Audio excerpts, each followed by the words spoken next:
What up, everybody? I'm your host JP, and this is my co-host Josh. Yo, And welcome back to another episode of the FilmBros podcast.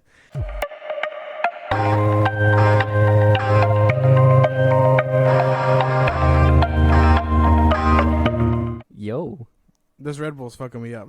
I am feeling way too energetic right now. He was about to hit me with that. Damn, that's gnar, bro. That's so gnar. Gnarly, Totally tubular. So, Josh, we did touch up a little bit about on SAG.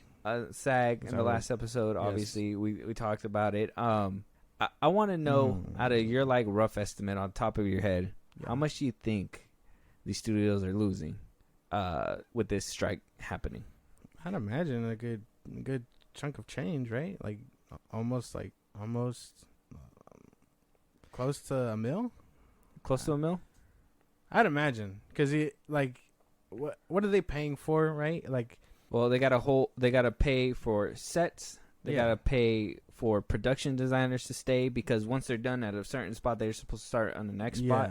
They gotta pay for crew.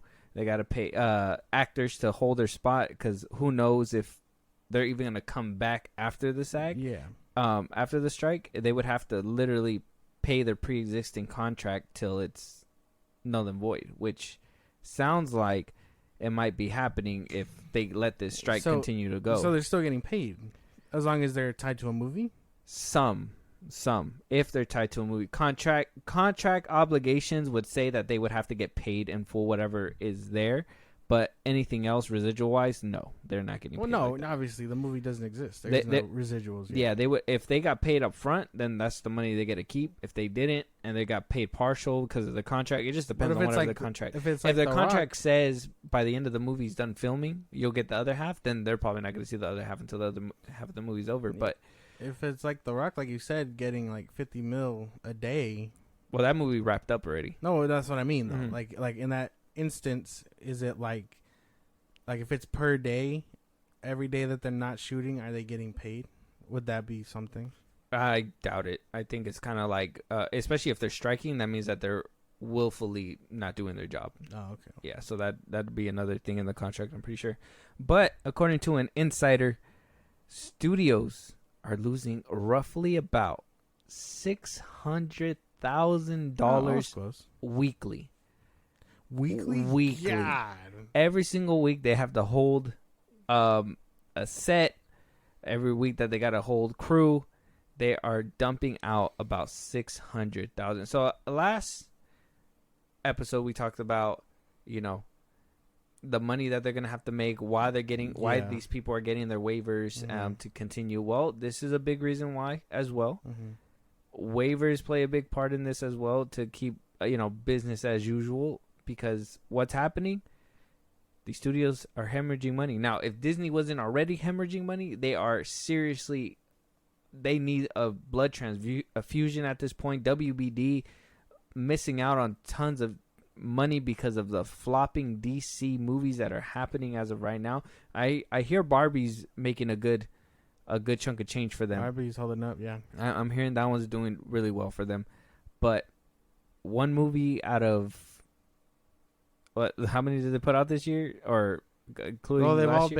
all been superhero movies, and then except for Don't Worry, Darling. Year had Don't Worry, Darling, and that one didn't do that well. No. So I mean, they're getting a hit out of this one, but not out of the hit, not a hit out of the movies that they were expecting were going to be a hit. So they're losing a lot of money. Studios are losing a lot of money. Yeah. I just kind of wanted to give the audience out there a little kind of like a little figure on what they're losing, because this next topic is going to be a doozy.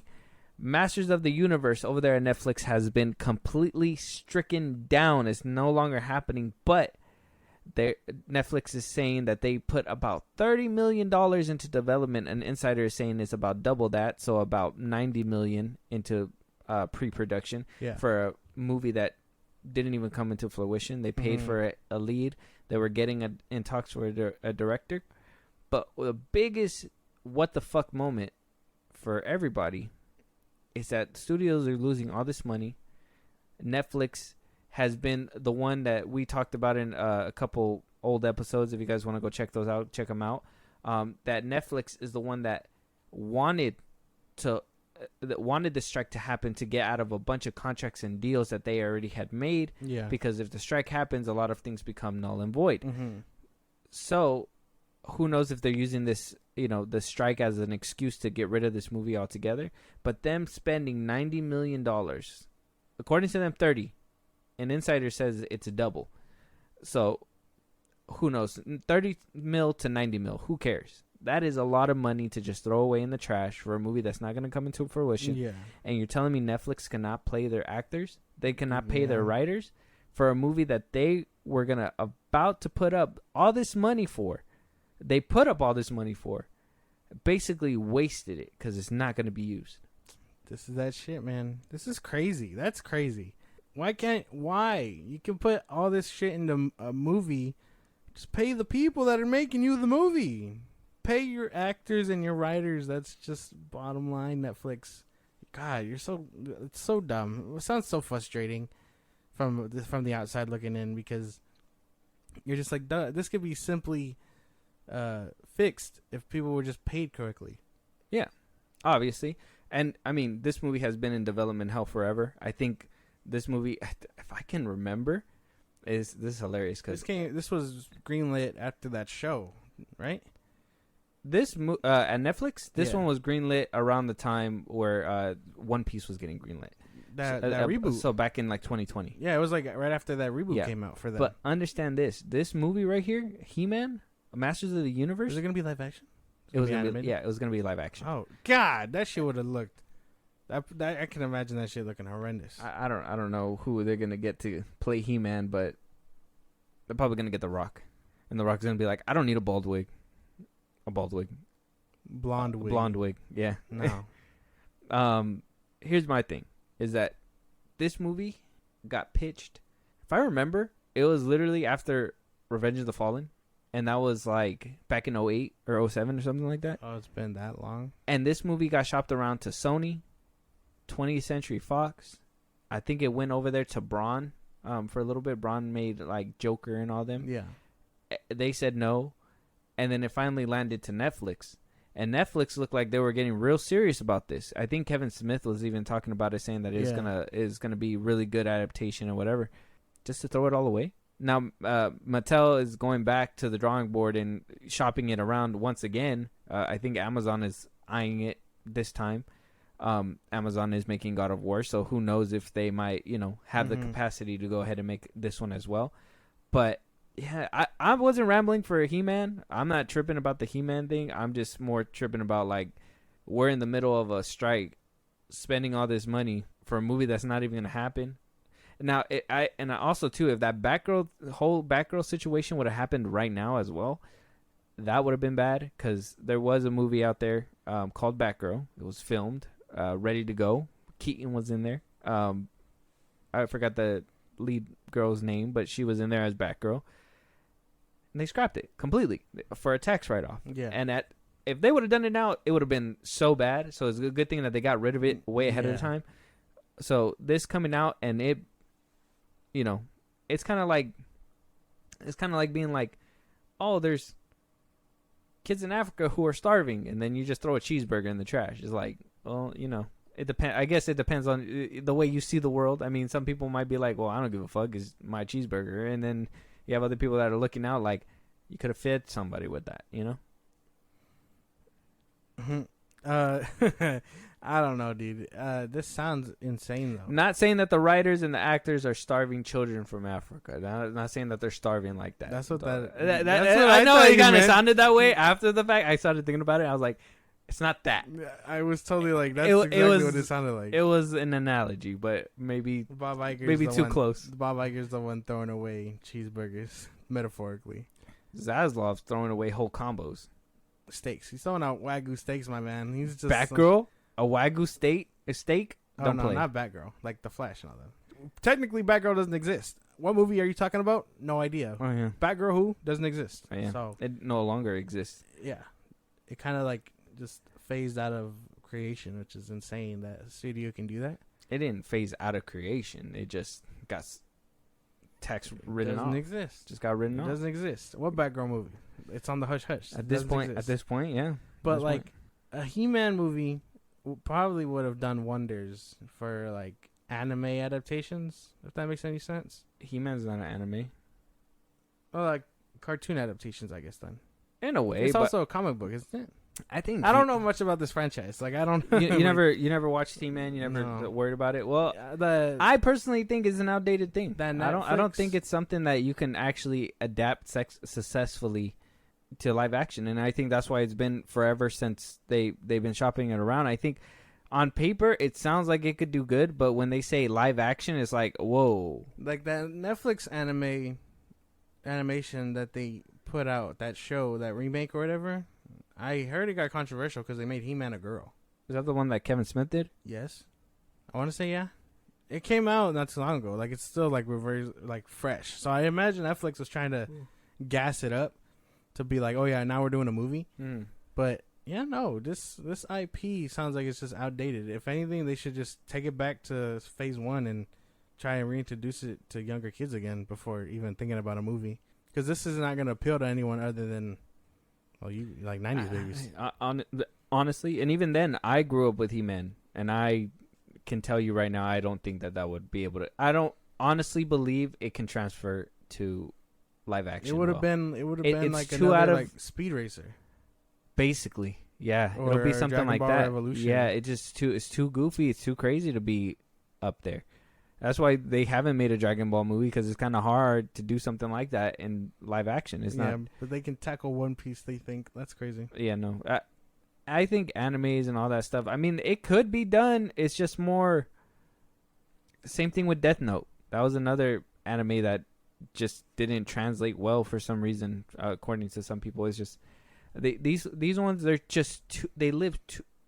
If you go into these creations with it in mind that it's gonna be an animated film or show or whatever, you're obviously gonna do shit that you can't do in live action. Yeah. There. So when it comes down to it, and it's time to re-show that again in live action, you're just scratching your head like, how the fuck they're gonna do it? And then when they don't do it, it's like, what the fuck? They didn't do the thing. And then if they do it and it doesn't match up, it's like, oh, it could have been done better. They didn't do it. They didn't try hard enough. And like Dragon Ball, it's very hard to please. Dragon Ball Revolution should be the actual like testament. Like I know we've come a long way in CGI and stuff, and people think it can be done. Because I've seen, I think Japan has been like adapting animes into live action, but nothing too crazy. None of that super powered shit that they got going on. Like simple ones that you can actually bring actors in for, which is, it's fine. It's very simple plots that can do that sort of thing.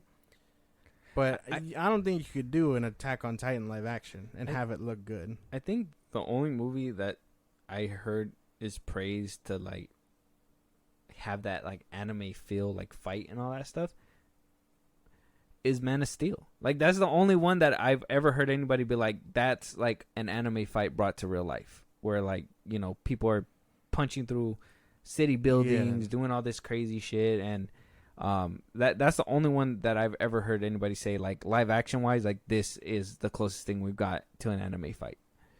Yeah, and tackling mystical things like that in anime would be tougher too, because a lot of anime stuff is like, oh, this exists simply because it can. You know what I mean? Like there's no, like it's not like comics when we adapt like the Flash order for say, like we know about the Speed Force. We can wrap our heads around this thing that pushes Barry to run fast, right?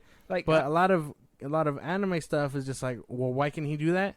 Because he trained all his life and now he can just one punch things. You know what I mean? Like it's a lot of like made up shit pushed to the extreme. While in comic book adaptations, comic book movies, they take the time to wrap your head around the science of the thing. Yeah. Like He-Man, I'll tell you right now, one thing that won't translate well: Skeletor. There's no way that's gonna happen. Is a literal skeleton / human that is hell bent on revenge on He-Man, and he talks like this. Like it's like that one in live action. Again. Like in live action, there's no way it would transfer well. Translate right. It just can't happen. So I think that's a big reason why this movie will never see the light of day. Same thing for like Dragon Ball Z. I don't think we'll ever see a Dragon Ball Z movie, at least for the upcoming years. I think one day we will see that happen. I think once we get to that point where once we get to the point where they can just scan basically an actor's body type, the model of them or whatever, and basically make it look as live action as it can, but it actually being an animation. If One Piece succeeds, I imagine it will do wonders for It's that. not. It's going to be canceled after the first show, bro. After the first season. You don't know, Netflix is going to be like, nope. I don't know, man. You don't know. Netflix done that to every anime show. Well, this one could be different. This one has a big following. I'm still waiting on Death Note 2. That shit's not coming. Cowboy and Bebop? Cowboy Bebop had potential. But again, that's like an older anime that a niche group probably didn't watch enough. It was probably one of those things that we talked about where oh, how can you keep a show going if only 25 people watch it? Like, yeah, that niche group gets to enjoy it, but there's not enough people to keep it alive, you know? Mm. But One Piece has a big following.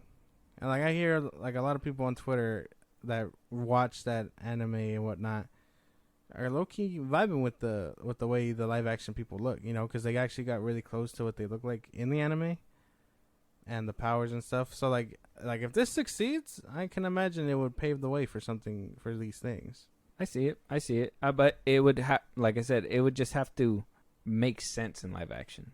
Like I said, Skeletor on paper and animation sounds good. Live action, it'd be hard to do. Though I would love to see what kind of like twisted take they can kind of put on him and make him look a little bit more evil. But then it's not gonna be like the cartoon one, and everybody's gonna be like, "What? They changed it too much." Like with the G.I. Joe, right?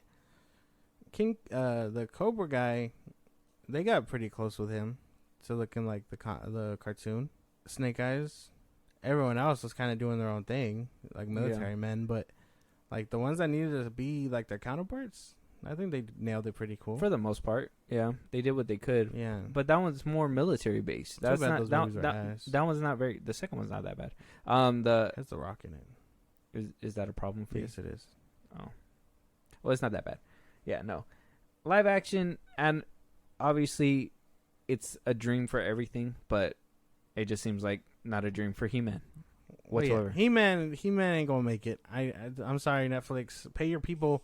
End of the day, 90 million is fucking insane, depending on whether you want to push out those numbers or not. But well, now I'm curious for the people. Just like, can anime adaptations work? Are you gonna watch the One Piece? Were you excited for He-Man? Were you like? I guess yeah. Were you excited for He-Man? Is that like your cup of tea? I know that's obscure like things, and like obscure for you, man. That's why like 90s babies would like love this. I'm sure. You know what I mean? Like why are you just attacking me for? I don't like this. That's the general audience. You know what I mean? I would say 90s and 80s babies. Yeah, 100%. That's the group that would enjoy this the most. And like sorry that you had to wait almost. I don't know when the show came out. Hella years before you got a live action movie, but yeah. Yeah, I think this one is one that I was like, it'd be cool to see if it happens, but I'm not really tripping about it.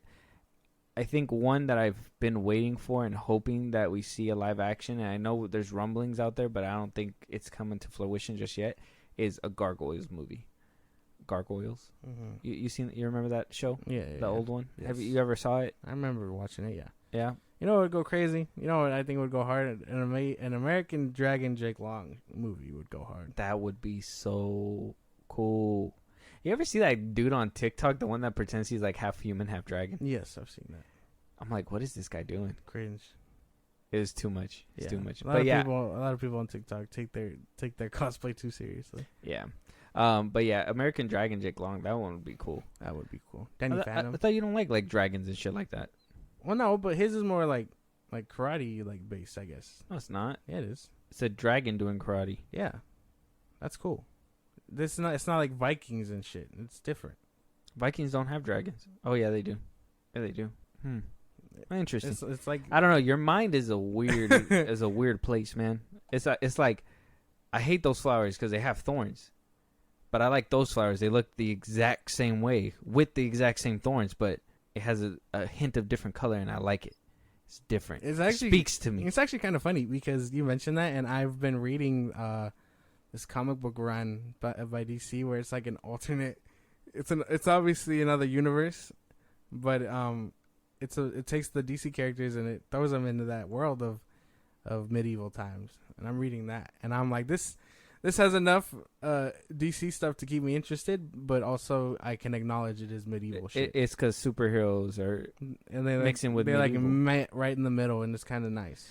Man, you're one of those superhero babies. Like you grew up on superhero shit, so it's like My favorite Spider-Man. you get a real hard on from like superhero stuff. Yeah. Whereas like I love all this random little shit that comes out. What you like, you really get like, you really like superhero stuff. If it's superhero related, you'll give it more of a chance with something that doesn't have superheroes in there. Yeah. I think I like, if it really appeals to me, I will give a chance to anything that's put on the table. Not just because it has superhero or anything. Actually, if it has sci-fi in the name, that would probably.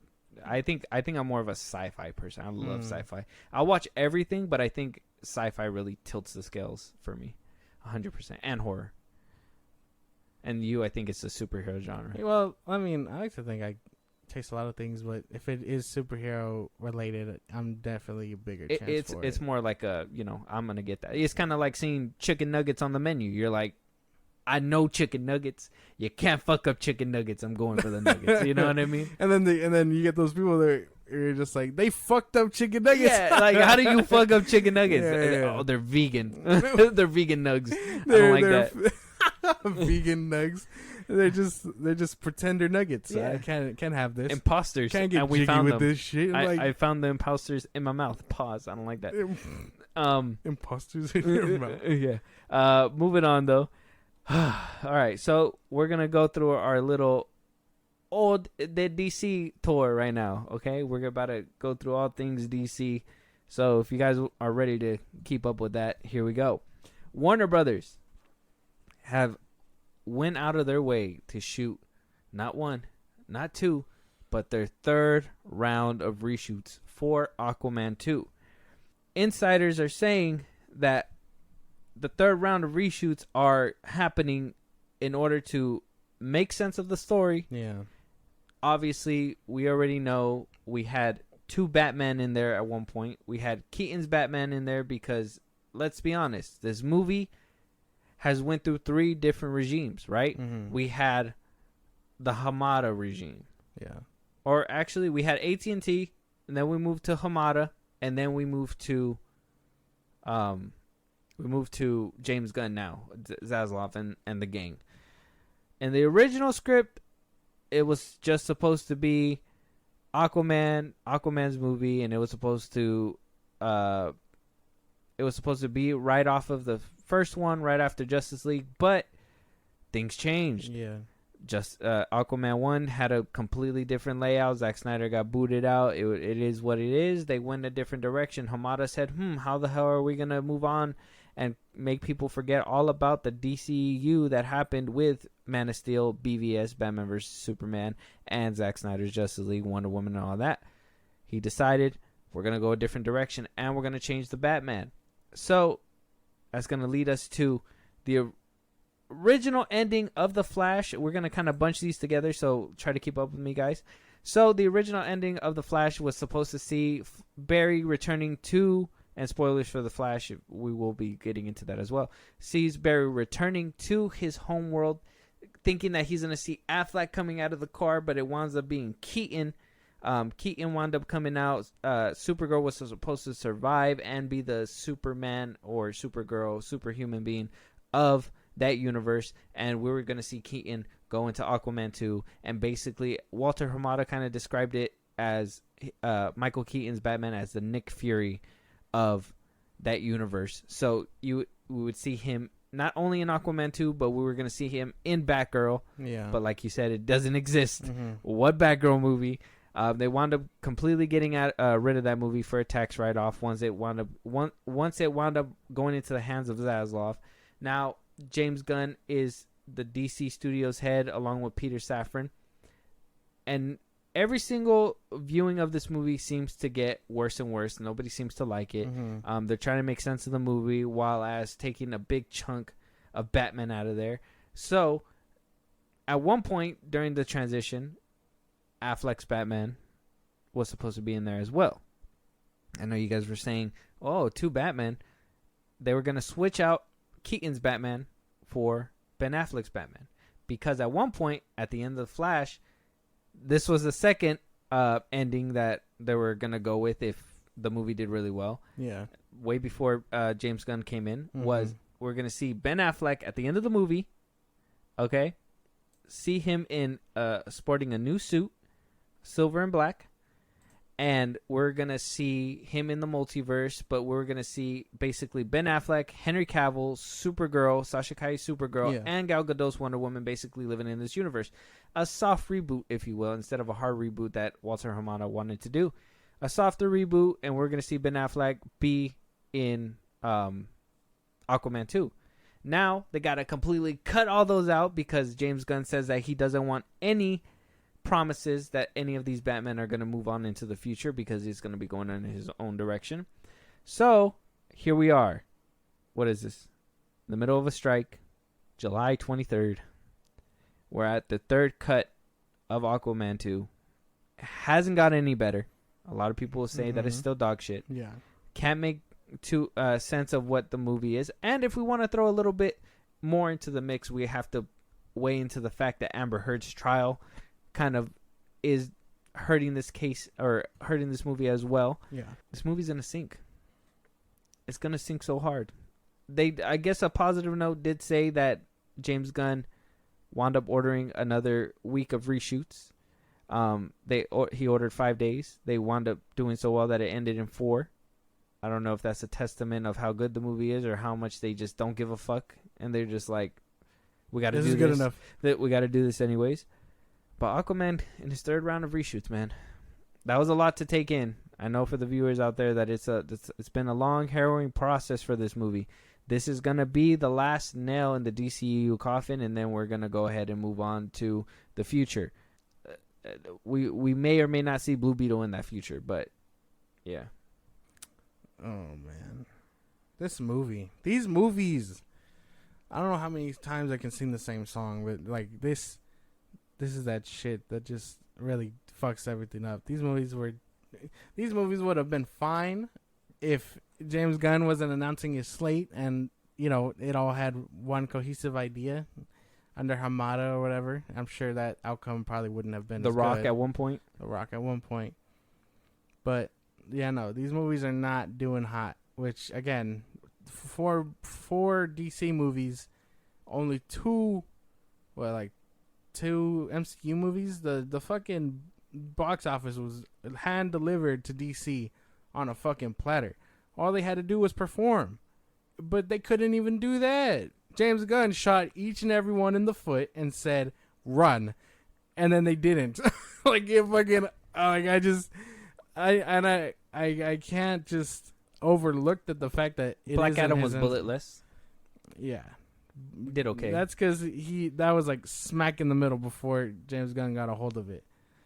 Yeah, but holy shit, dude. Again, just this movie is gonna, and I wanted it to do good. Again, another movie I was expecting to really be good, but a 3rd set of reshoots just to take out the Batman that the Flash decided to use, and then cut out Ben Affleck entirely. Like, oh my god, I was so thrilled to see that they were together again in behind the scenes like videos and photos, Jason Momoa and Ben Affleck, but now that's not even happening. So honestly, just fucking shit, dude. Yeah, we know that obviously it was a long time coming. Even during COVID, it was backed up because of VFX and everything. Now at this point, it just sounds like it's going to be a botched up mess along with the Flash. Blue Beetle sounds like it probably has a better chance compared to the rest of these movies. It's just more about like they just let all these movies die. And like I said, they did this so there's no promise of anything coming into fruition in the future. later on.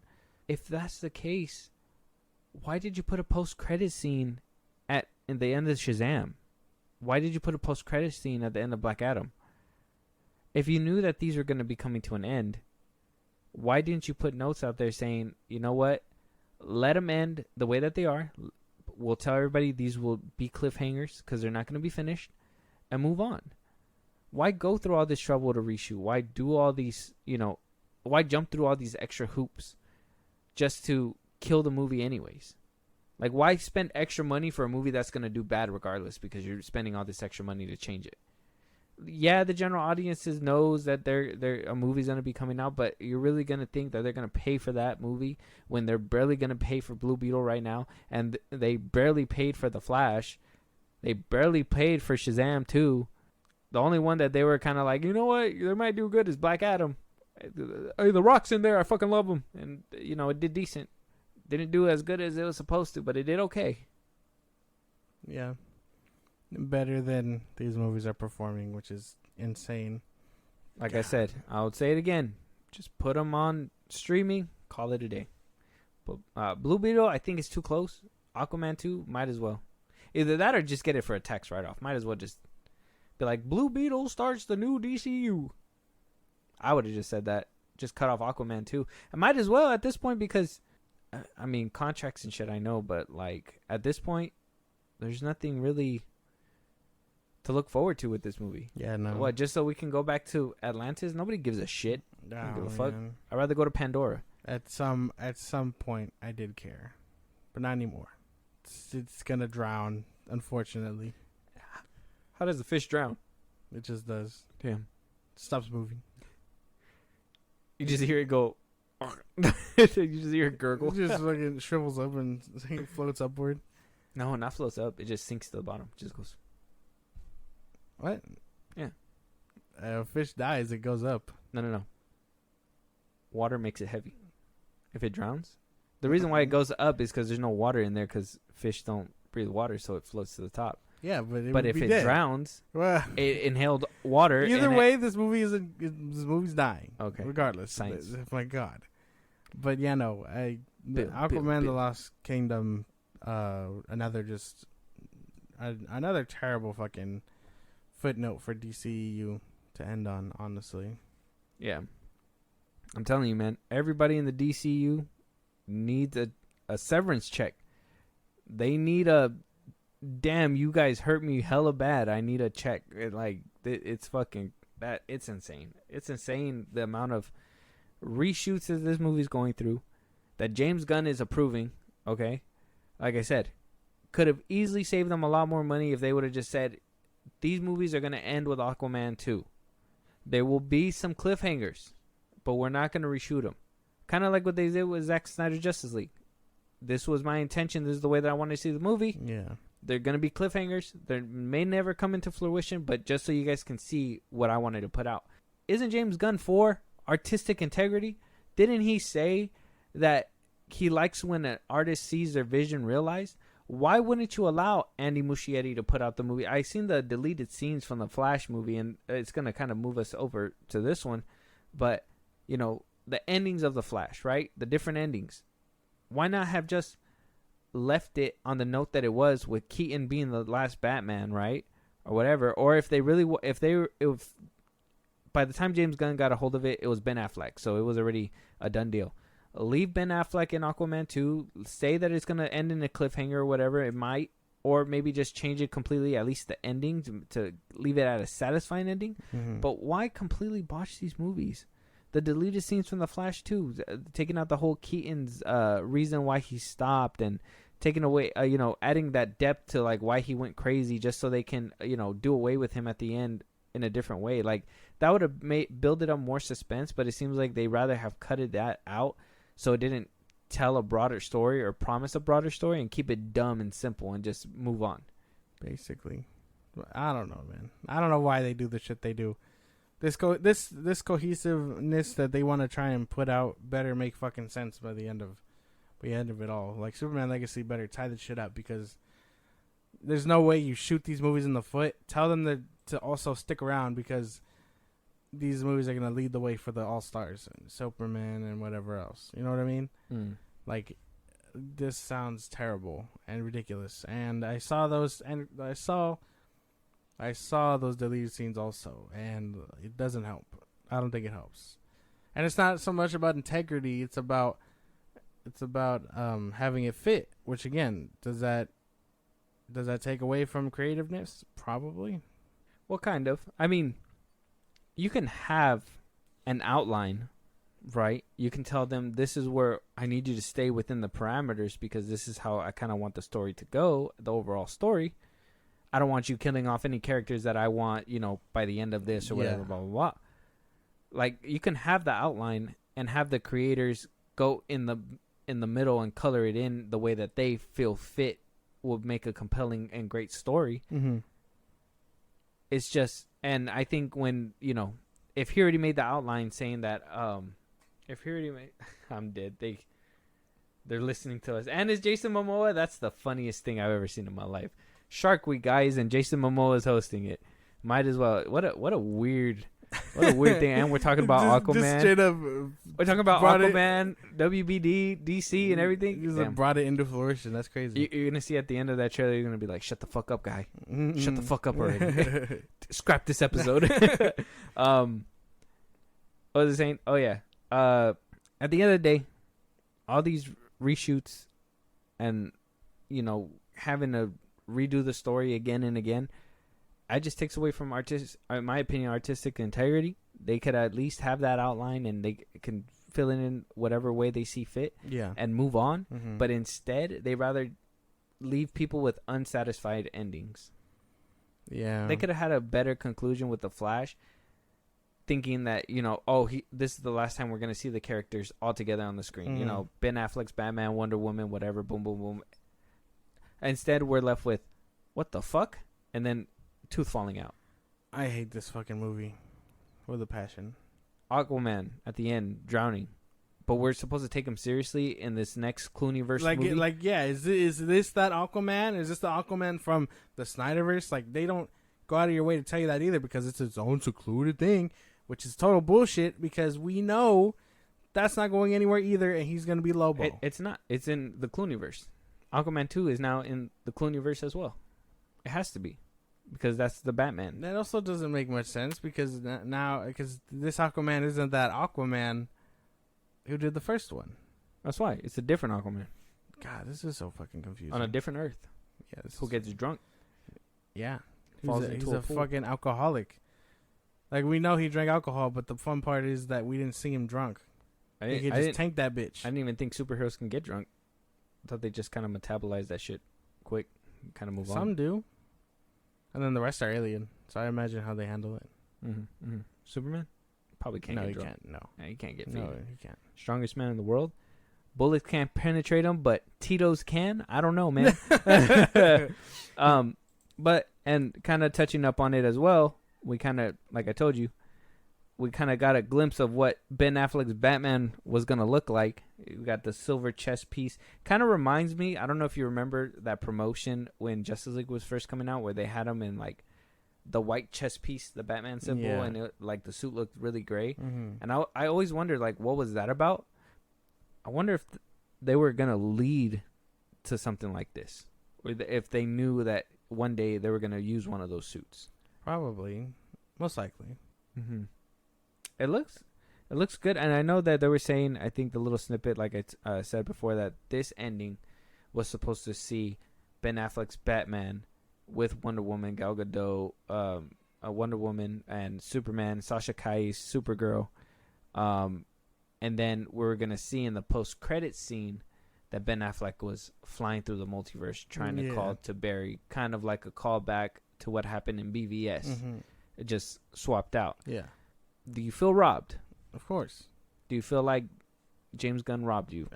He keeps doing it. Frankly, I don't know how he keeps getting away with it, but he keeps taking my fucking money. No, like my hopes and dreams are just constantly taken away from this man. And again, I can't really support this guy yet, unfortunately. Like, he keeps taking away all the shit that I really enjoyed about this franchise. And if I could have seen, like, this is what I mean. Like, if they would have kept that and that would have been the perfect goodbye, The Flash probably would have been a finer movie. Mm-hmm.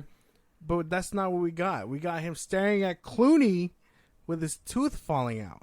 What a goofy ass way to tell me bye. Like, oh my God. We needed closure. Instead, you left us angry, or depending on how you see it, he left me angry. And, like, this is just such a shit way to go. Like, I would have loved to have just seen all this and be like, okay, I got to see every single one of them back one last time. I can leave satisfied. But that's not the case. Now I'm still, like, I want to see more because I'm not satisfied with what we got. That scene with Ben Affleck in The Flash would have been sick if it didn't look like ass. And then that scene with Barry where he's just like, that scene with Barry where he's like, maybe next time I'll catch a drink with you or whatever. Like, that is sweet, but at the same time, it would have made it a full circle moment yes. if we would have seen Ben Affleck's Batman at the end, and exactly. he could have been like, "Let's go get that drink." Yeah, and that would have been satisfying. I would have been like, "Fuck yeah!" Yes. Now they're buddies. They're Supergirl's in the picture, all that stuff. Whatever. It would have got us super hyped for what happens next, knowing nothing was gonna happen. And yeah, it would have had more campaigns, and you would have more divided fan base. I understand, but then you take, like I said, you take out this one, right? You don't want any indication that anything's happening in the future, but yet, like I said, Black Adam, Henry Cavill, you left him in there. Maybe we can give him that pass because he wasn't the head of the studio at the time. But then we move on to Shazam. What happens at the end? I mean, it's played on as a gag, but the fucking slug thing comes out, right? And then he's supposed to break out. Maybe we see him in the third part, whatever. Yeah. That's still us looking forward to something. Now nobody's clamoring for a Shazam 3, but I'm just saying that, it made us look forward to something. Same thing with him getting recruited by Hardcourt in the gang. That was okay to try to fruition into the future, but this right here, as leaving it as a cliffhanger, is worse than the Hardcourt cliffhanger. It doesn't make any sense. Like, regardless, they're all cliffhangers. Regardless, like I said, nobody's clamoring for Shazam 3. Maybe this would have made more people clamor for a Batfleck movie again. But I mean, in my head, I don't think anybody. Well, at least from what I've seen, it's still a thing where people are wanting a Batfleck movie. So I don't know. I don't know how much from the general audience wants that, but I personally would love to see a Batfleck movie. But we would have been the minority. Like you said, we would have been that 25 people who want to see a Batfleck movie while they're already moving on with their new DC universe. Maybe Jensen Ackles is the... I keep saying Ankles, man. Ackles is still, the Batman of this one or whatever. But at the end of the day, cliffhanger is a cliffhanger, and we're never going to see nothing come from it. God, that's so annoying, though. Like, I would have... Like, again, you just needed the perfect end-off for Snyder fans, but they couldn't even deliver that. And now you're telling us you're taking away Ben Affleck in the Aquaman, and you're just like, well, that's fucked too, because now there's nothing for those majority of fans to go see this movie. If I was Ben Affleck, I'd be pissed. I mean, I wonder if he got paid for it, but I'd be pissed. He thought The Flash was going to be the last time. They said, nah, you're going to come back. He said, cool, I'll come back.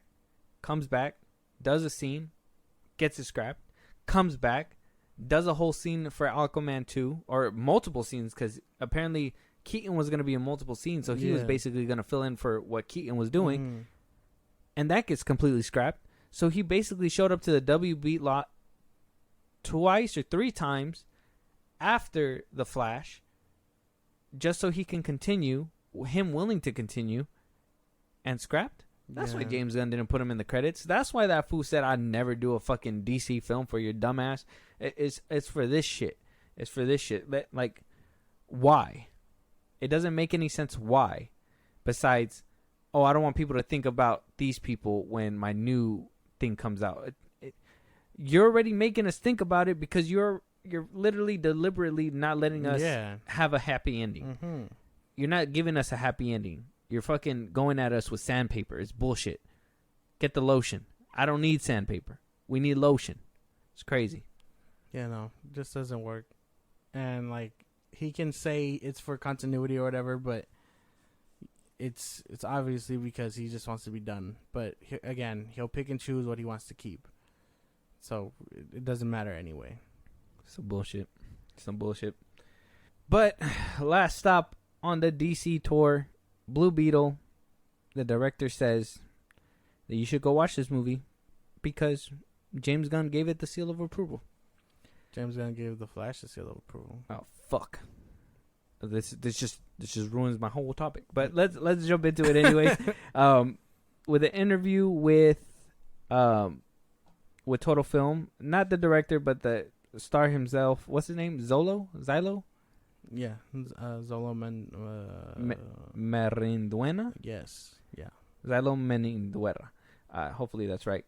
He said that James Gunn seen his movie and gave positive reviews. Yeah. And this is what he said to Total Film. I just remember James Gunn has this really excited energy to him all the time. But them coming into the position of the movie already being made and then being like, all right, let's see what we have here. It's very rewarding for them to actually respond well to it and enjoy it. They had their notes here and there, story-wise, but I think in capturing the essence of Jaime and the Reyes family, they think we did a really great job. I don't give a fuck about that. I don't give a shit. I don't give a shit if you captured the essence of Reyes. I care about what kind of story we're getting now. Because obviously the notes that he gave, what I'm assuming the notes that James Gunn gave to the director for the movie had to do with story-wise because of the direction it was going, because this movie was going to be another movie that was going to set up something in the Hamadaverse. Yeah. Because this movie was under development during Hamada when he was making the changes to Aquaman 2 to put Batfleck in there. Yeah. Not Hamada, sorry. Pammy DeLuca and her partner, because when Hamada exited, Pammy DeLuca wanted to try to get the Justice League characters back to try to give them one last hurrah. So I think Blue Beetle was going to follow the Hamadaverse, but also kind of curve into whatever Pam DeLuca was doing. Like I said, so many hands in the fucking in the kitchen. It's fucking ridiculous. It's good that we're finally getting one cook again. It's just we don't know if that cook can cook correctly, and we don't know if he's going to be allowed to even cook at all because of what happened to the last one. WB course corrected hard with Zack Snyder. Hella hard. Who's to say they don't do it again with James Gunn? Yeah. And that's what he's doing with this movie as well. He's course correcting with this movie.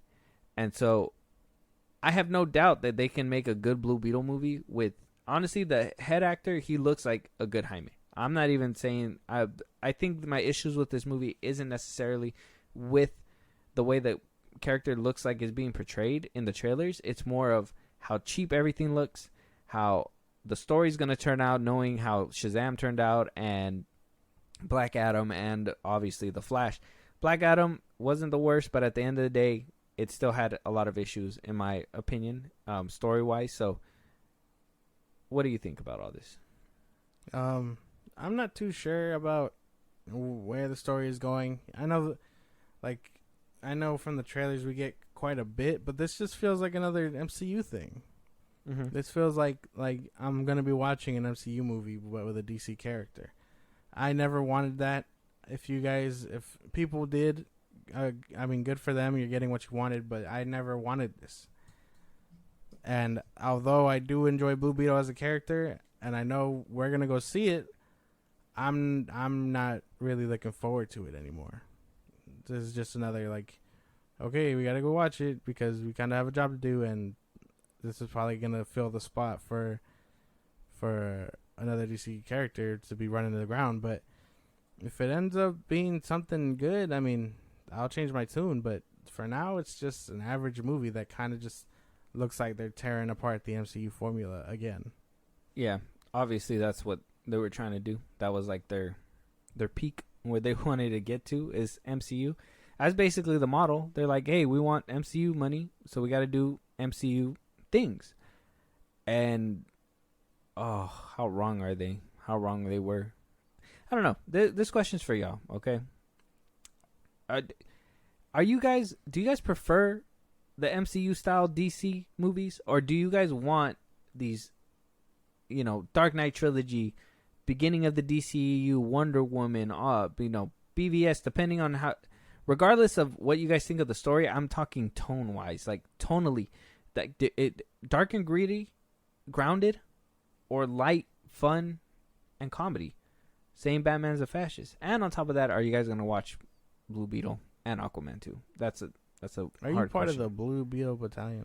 Jesus, when I heard that was happening, man, I was like, what the fuck's a Blue Beetle Battalion, bro? That doesn't make any fucking sense. They're like, rise up, Blue Beetle Battalion. We gotta promote this movie because WBD won't. Damn, like they're paying y'all? They're paying y'all? Like, no, let that shit flop. Nobody knows about it. Basically. Let that shit flop. If you guys want to go watch it, if you know about the movie, go watch that shit. If you don't want to watch it, let that shit flop. It's gonna tell the studio what the fuck people want, and that was one thing that I was telling you, like when Black Adam and like the Flash and all that was coming out. I know you were excited about it at one point, and I didn't want to extinguish that excitement. It was just more like damage control, because if you watch a piece of shit movie that comes out, that's why I told you before, would you rather go see mediocre because you're getting something, or would you rather not watch it and tell the studio, like, I'm not gonna settle for mediocre shit?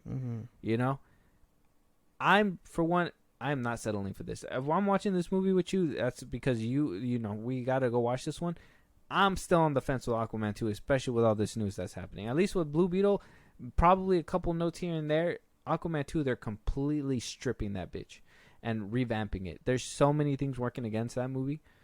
Blue Beetle, there's things working against it, but it's not in a story-wise or, I guess you can say, I guess a creative capacity. I'm saying more on like promoting, obviously internal stuff to make it move the story forward, stuff like that, whatever. Like that's a problem. Oh man, the DCU is not going quietly or with grace. It's clearly drowning, and we are just quite literally watching it go. Is doing an Amber Heard shit in the bed. I got nothing else. Like very fitting for Aquaman. I'm like so tired of talking about these movies sometimes, and like the optimism just isn't there anymore because the DCU is coming with something else, and like it's not my cup of tea right now. My cup of tea was taken from me many moons ago. Damn. Don't sound too hurt now. No. Don't let these people take your tears. No. Don't give them your dignity for free. This is exactly what James Gunn wanted. When they appointed that man and everyone was like, "Oh, he's taking away Cavill." That's exactly what they wanted. All right. Well, before we move on topics, how are you feeling about Aquaman 2? I know you said Blue Beetle. I know you said Blue Beetle we're going to go watch, but are you still feeling like we're going to go watch Aquaman 2 in theaters? I need a trailer. Let's say we can totally skip out on it if we wanted to. I guess with the knowledge that you know right now, do you feel like you can sit through that movie? No, I couldn't. But again, I need a trailer first. I need to know what I'm looking at before I make that judgment call. And I know they said they'll drop a trailer at New York Comic-Con or whatever. But like, we are almost in September. We are quite literally a month away from September, and that's even closer to their deadline. So, if they're gonna drop a trailer, it needs to be soon. I need to see something to give me some glimpse of hope because I really did like the first one. Well, they got till December. I mean, might as well just dump it there. It's a holiday season. You know what I mean? Not a lot of people are gonna go watch it. I think it has a doomed track record as well. It's just might as well just put it to streaming. I know they're probably gonna have to redo contracts for streaming purposes, but I mean, might as well. Jason Momoa will be alright though. He's gonna be Lobo. Yeah, he'll be Lobo. It's all good. But before we move on, anything? I don't want to know any animosity towards the next topics coming up. So if you got anything to say about James Gunn, now's your chance. Go ahead. Is there more James Gunn related topics? No, we're actually moving on to Star Wars. Oh, then no, we're good. We're good. We're good to close the page on this. I don't know. You balled up your fist a little bit there. No. I'm chilling.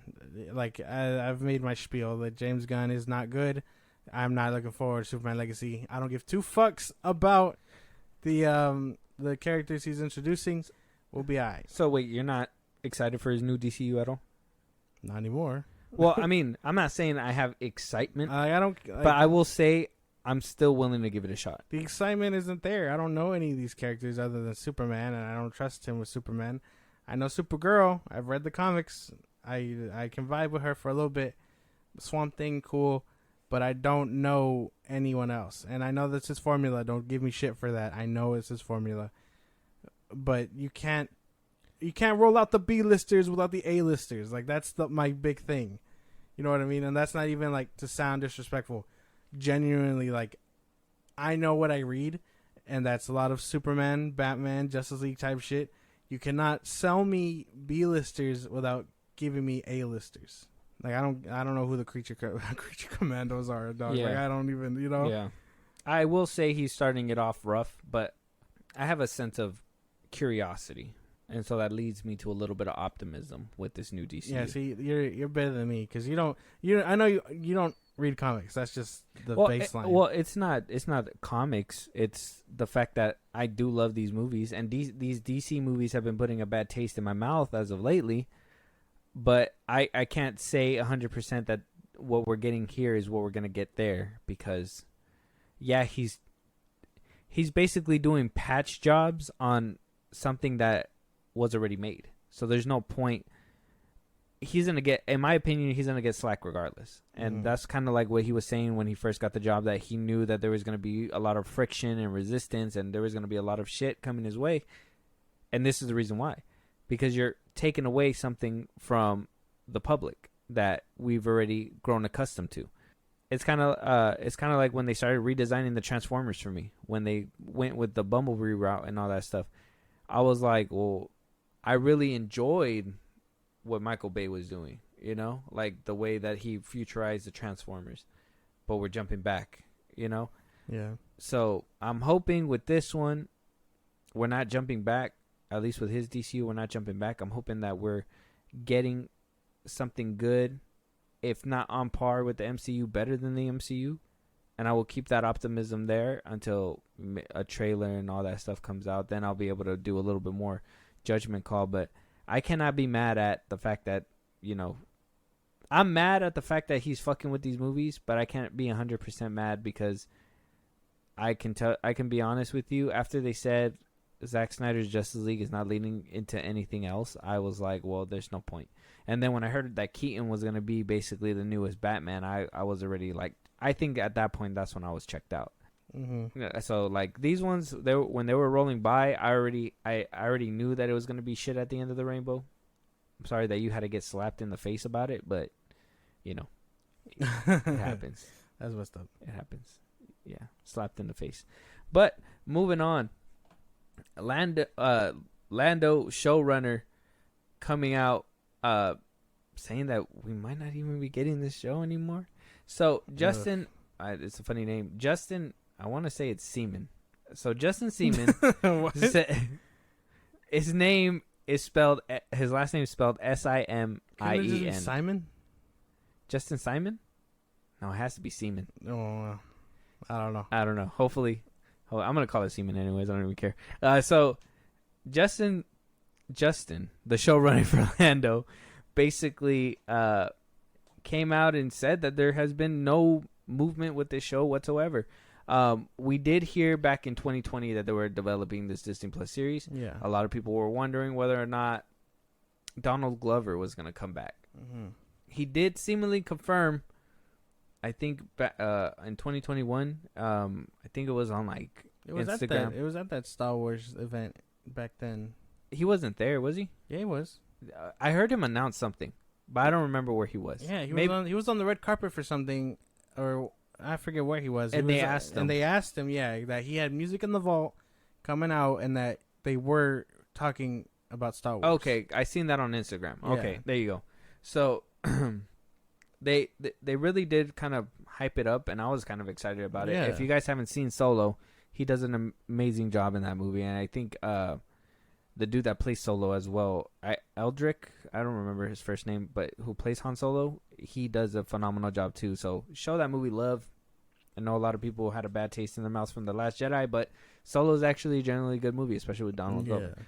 Now, this is what Justin said to the direct. He says, "I certainly poured my heart and spent a lot of time working with them to put together a really great show.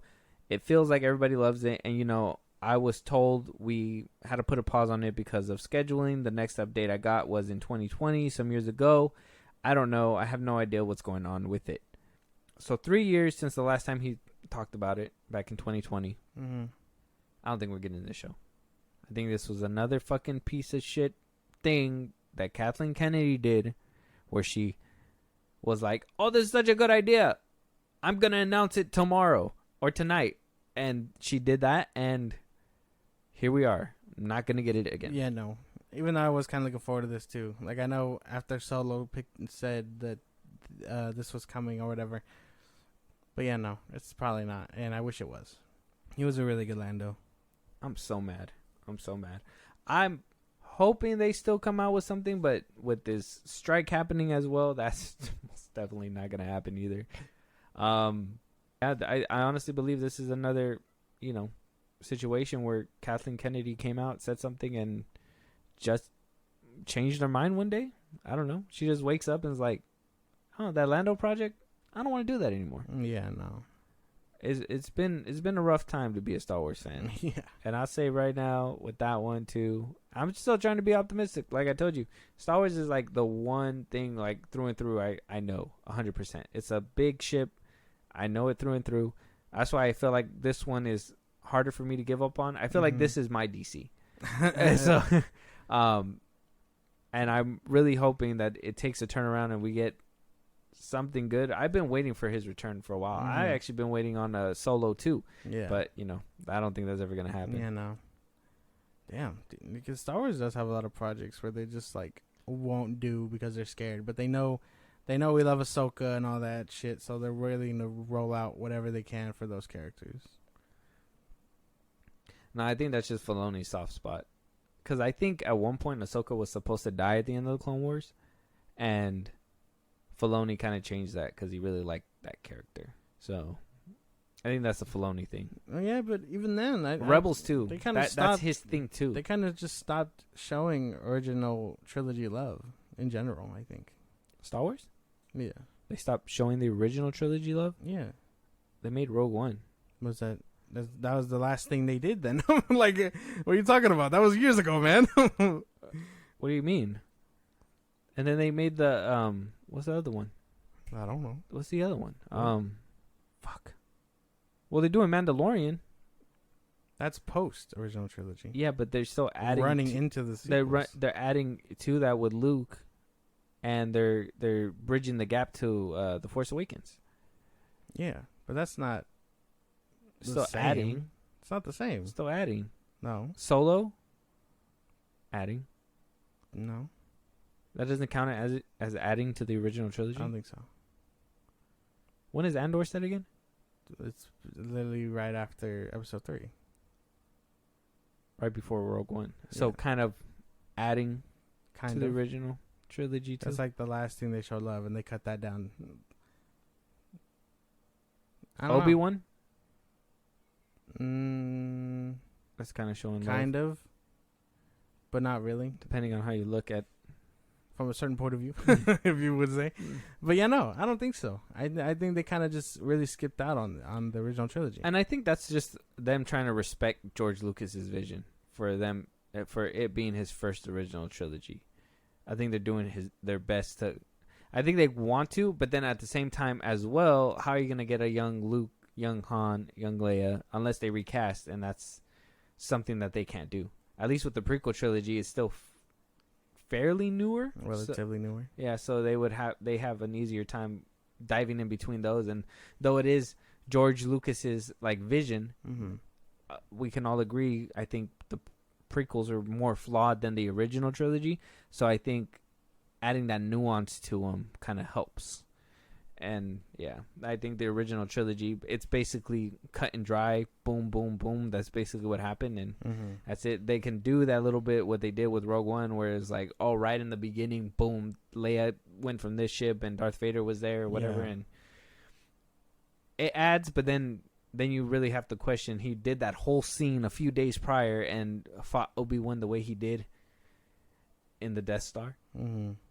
It's like you got to really think like you were able to do that. And then same thing with the Obi-Wan show. I think it just will diminish a lot of the original trilogy. Because even with the Obi-Wan show, they were able to throw hands like that. And then at the end of it all, they just couldn't throw hands at all.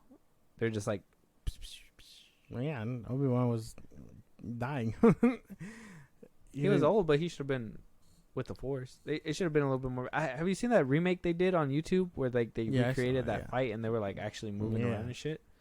It's like, that's pretty cool. That would have been nice. Mm-hmm. But they didn't have the technology for that. Oh, yeah. I don't know why George didn't really think about like the fighting aspect in those movies either, because I don't think he started really like obviously using the lightsaber more until Return of the Jedi. I mean, he kind of used it in Empire. I think at the end, and that was about it. But you see him use it more in Return of the Jedi. Yeah, like in the beginning. It's because the technology could hold up. Yeah, and back when the first one obviously didn't. Yeah, they couldn't just willy-nilly. I still watch that back. It's so dated, but like they try to make it like you could see the edit jump where when the lightsaber comes out, it's just like yeah. I'm just like, damn, bro, they did their best. Yeah, it's still dated, but I still love that. But hopefully we get a Lando show sometime. No Lando yet. Like I said, if you guys haven't seen Solo, go check him out on Solo. He does a really good job. And what's that other show that he's in? He does a good job in that show too. Atlanta, yeah. Fucking love him in Atlanta. That shit, it's a good show. Moving on, John Boyega saying that he's open to returning to any roles. Did you like his Finn? Yeah, I thought he was cool. You enjoyed him? Right. You didn't have an issue with him? No.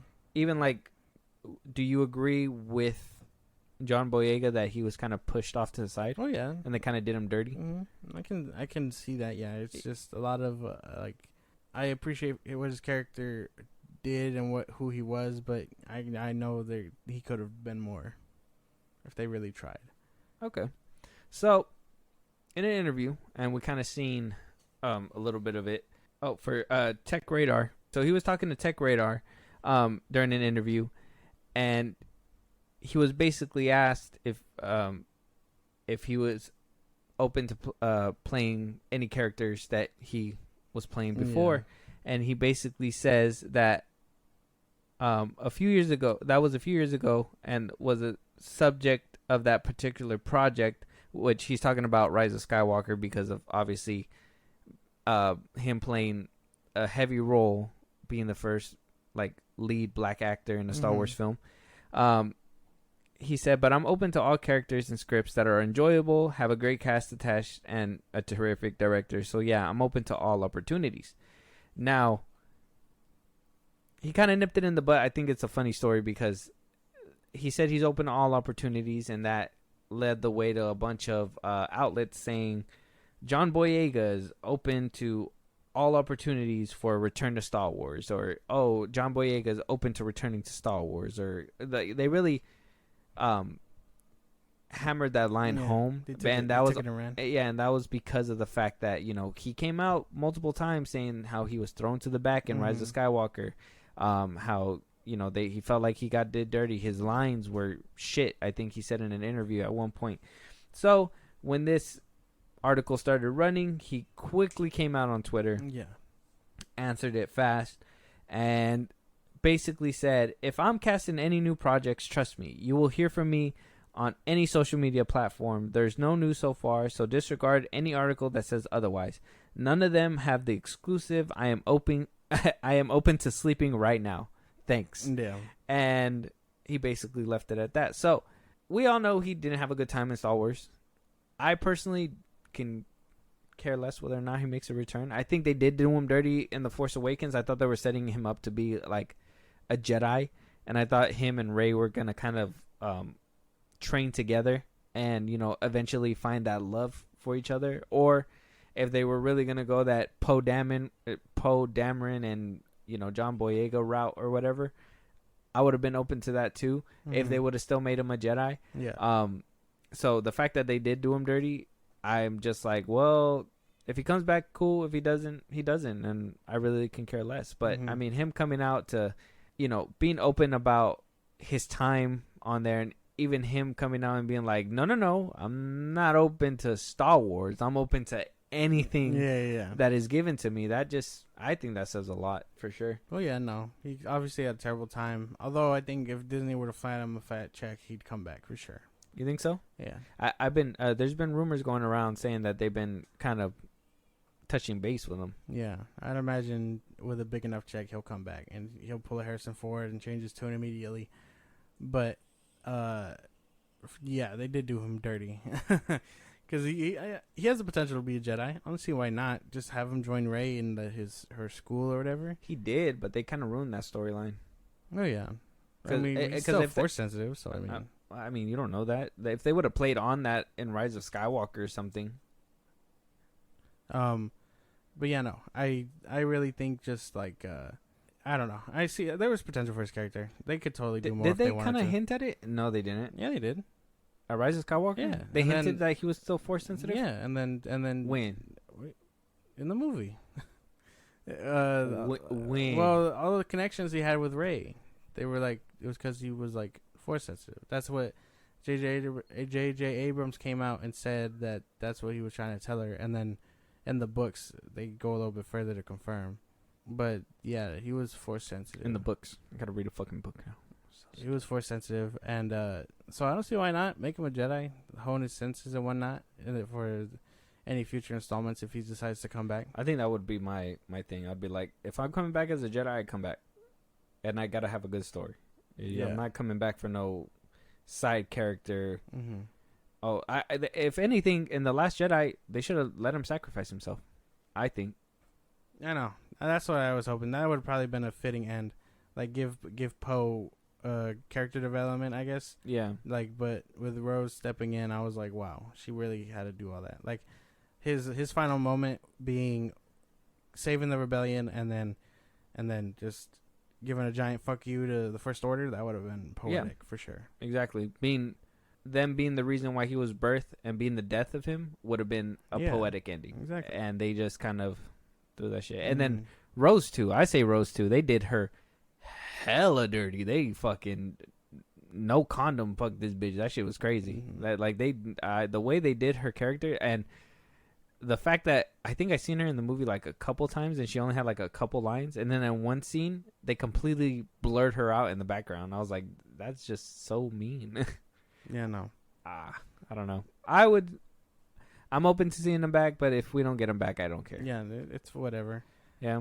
Do you think if we get another, obviously we heard, if this comes into fruition and we do see Rey come back and we see, her training in another set of Jedi and all that, would you want to see this particular group come back?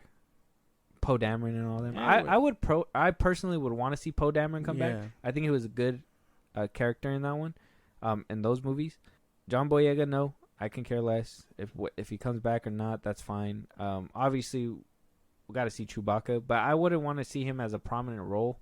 I would want to see him kind of like in a higher ranking, not really still running around shooting people and all that stuff. I would hope the death of Han would kind of make him think like, I don't want to go out like that. Let me, try to change my ways or whatever. Yeah, like train the next generation of Wookiee or something. Yeah, just pass it along, do something. I don't know. I just wouldn't.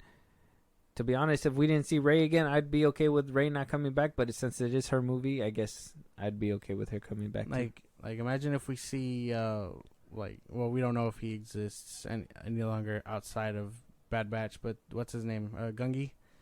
Like, imagine we see him training Jedi or whatever. Like, that would be cool. Mm-hmm.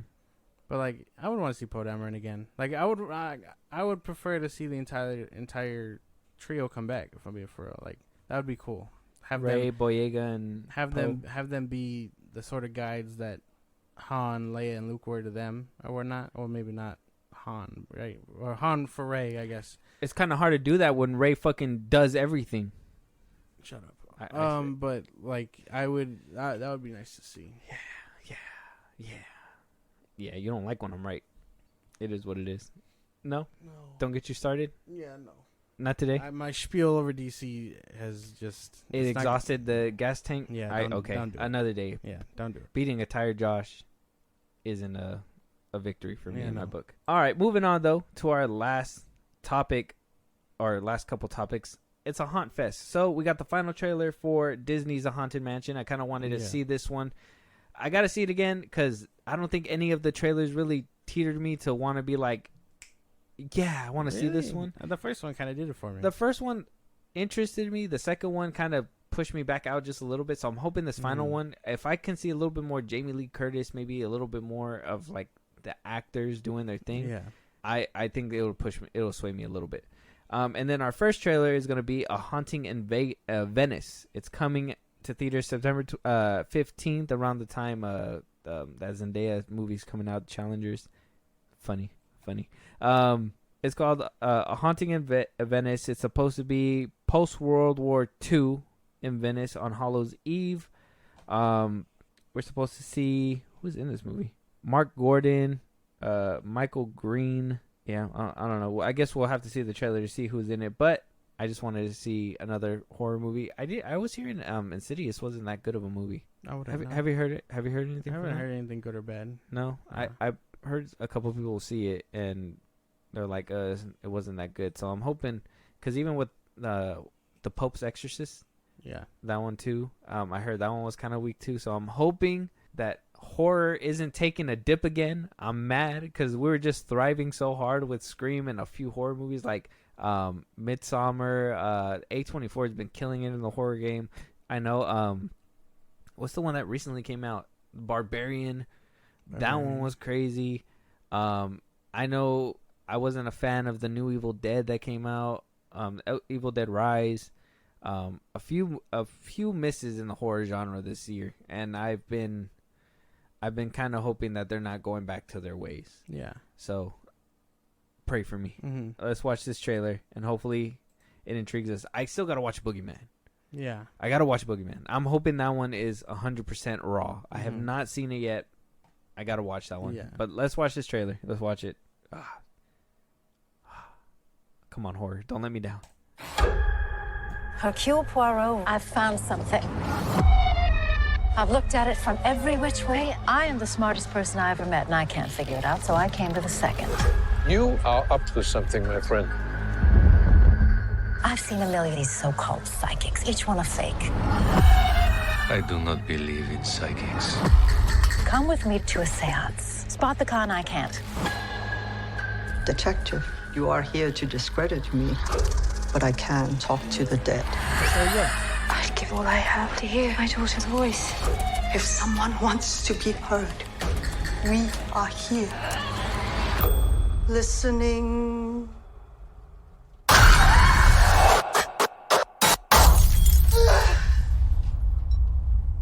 Mama? Felicia? What is happening?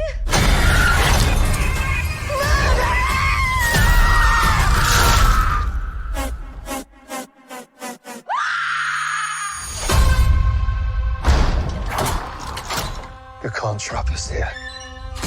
Somebody is dead. No one shall leave this place until I know who did it. A ghost killed her. There must be a rational answer for all of this. Just admit that you are up against something bigger than you. No!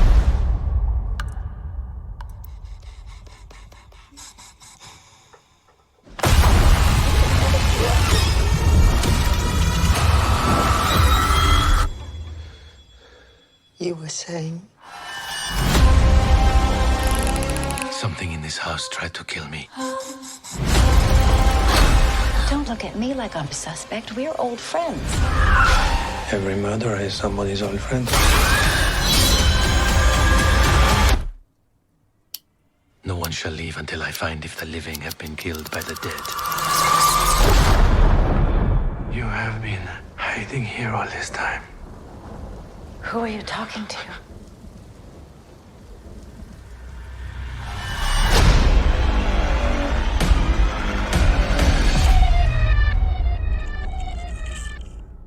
looks pretty good. Yeah, Another not a murder gore mystery. fest. Yeah, not a gore fest. A nice little murder mystery. Seems like it's gonna have some scares in there. Yeah. Yeah. Was it a ghost or was it a real person? That's actually an interesting concept. And then Yeah. if it is a ghost, How do you slap the cuffs on him or what? Yeah, like how you gonna solve that one, Sherlock? Like, can't just take him in jail. He's just gonna start dumping clips into the ghost. Hopefully it does something. He's gonna kill himself and be like, "You're under arrest." I got you now. He shoots himself. It looks good. It looks good. Yeah. I think with all horror movies that come from like 20th Century Fox, they have that or 20th Century Studios now, but they have that feel, like a certain feel. They don't feel like they're scary, like an Insidious tone or anything like that. It's more like it seems like a gentle thriller, if that makes sense. I don't know if you've seen, have you seen, what's it called? I think it's the same thing. The Oriental Express or something like that. Mm. That one came from 20th Century Studios, and that one was supposed to be like a thriller mystery movie as well, and it kind of gave me that same like tone that this movie was giving me. So, I'm not sure. What do you think about it? I don't know. It looks pretty good. I get the feel you're talking about. It's more of like it's like suspenseful. It's not so much of like oh, I'm gonna put you at the edge of your seat. You know what I mean? Mm-hmm. It's more of like yeah, we'll make you uncomfy, but not too uncomfy. There you go. Not too uncomfy, because too uncomfy is too uncomfy. Yeah, there's like, it's not like when we saw the Boogeyman trailer where we were like immediately like, oh shit, you know what I mean? Yeah. Like this one, just it gets you there and leaves you kind of wanting more, just to be like, okay, you know, like I got a taste. What can I expect? But it's not bad. It looks pretty good. Solid, Yeah. for sure. Solid. I'll probably give it a watch. I'd say not a theater movie though. I'd say streaming. Yeah, probably. Yeah. I'd probably watch it streaming for sure. But yeah, coming out September 15th if you guys are trying to watch that, and the trailer's on YouTube. Also, we got Disney's Haunted Mansion. This one doesn't need an introduction. Let's just jump right into this one too. When my son and I moved in here, it wasn't as warm as we hoped. Okay, I'm gonna light a vanilla candle, and it's gonna be a game changer. Will it though? And after midnight, the house comes alive. This place is haunted! We need your help. It's time to assemble the dream team. We find someone who can communicate with these ghosts. People used to eat here. I told you she's good. It's a dining room. I found a professor who else wanted mansions. I've been dying to go to this place for years. Mystery lurks around every corner. I summon Madame Leota! I can show you what happened, but it will cost you $3. What? Wow. Siren robbery. Who said that? You're not that scary. You're really not. You're pretty terrifying. Can you turn it around just while I finish this? Thank you. Guys, is anybody else seeing this? Yeah, I'm seeing it. Whoa, whoa, whoa! Hold on! If we don't solve this mystery, we're stuck here for eternity.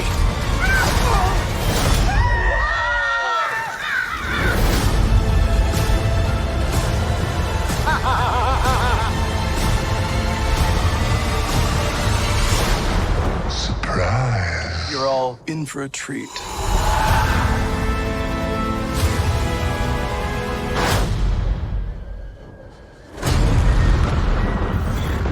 No. No! Oh, come on.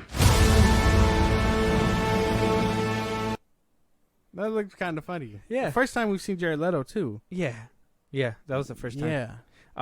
And I don't think the other trailers showed off the comedy, and I think that's what I was waiting for. And I think the only one that they showed on both times was that skit at the end where they're like, "Oh, is this what he looks like?" Yeah. And I was like, "Man, is this one gonna be more serious?" But it looks like they sprinkled a lot more comedy in this trailer. Yeah. Okay, that's probably what is gonna do it for me, and I think this one I could probably see in theaters for sure now. Yeah. I don't know. I was always sold. It looked really good. Yeah. Even if it was more serious, I would have enjoyed it too. And then I want to know too, because they didn't really tell you if they were like a family or what was it about before, but it seems like it's all a bunch of random people being kind of like in the hunt in this one. So I'm kind of curious is if Eddie Murphy's movie is going to be referenced in this one. Is it going because it's not a reboot. I thought it was going to be kind of like a reboot of what they did of the old the older one, maybe change a few things here and there. Yeah. Is this one a continuation? Is this one a, before? You know what I mean? Like I wonder if they're going to address that. Maybe they're like, what if he's there? He's in the movie, but they just are hiding it, Oh, imagine it's like a secret reveal. That'd be cool. Like a little cameo. That'd be nice. Yeah. Or like their kids or something. That'd be nice. I wonder if they're gonna do that and address that. I wasn't thinking about it before with the other two trailers, but now seeing this one and them not really like giving you a lot, it kind of shows me. There's probably a lot more like surprises behind it and stuff. But this movie is directed by Justin Seaman. Really? Yeah. What the fuck? Well, there you go. See, he's getting his work coming out for him pretty good. Right. Or Simon. I don't know. However you say your name, Hey, sir. you know what? Everything. That's why you guys got to listen to the episodes. It comes full circle sometimes. It comes full circle. Like Shark Week with Jason Momoa and WVD, Jason Seaman not getting Lando, right? But getting Haunted Mansion. It all comes full circle. Yeah, all full circle. So very good. I think that's a good note to end it on. But if there's anything that we didn't talk about, any topics that you guys wanted us to talk about, but we just didn't get around to, a movie you guys want us to review, you guys want to interact with us or support us in a big way, Josh, let them know what they can let us know. Twitter, TikTok, Instagram at FilmBros Podcast. We post when new episodes are up. You can hit us up there. Listen to us on the go anywhere you get your podcasts. Again, that's just YouTube Music, YouTube Podcasts, Spotify, Apple Podcasts. Those things. We're on a bunch of websites, so go ahead and check us out. Listen to our old episodes, be caught up. Support us, Buzzsprout. Links are in the bios of the socials I just gave you. Twitter, TikTok, Instagram. Again, support us in a big way. You can subscribe, get special perks, shout outs on episodes. That's all. That would be greatly appreciated, and why not? And then when it's all said and done, subscribe to our YouTube at FilmBros Podcast. Yeah, and we'll talk to you guys on the next one. Talk to you guys later.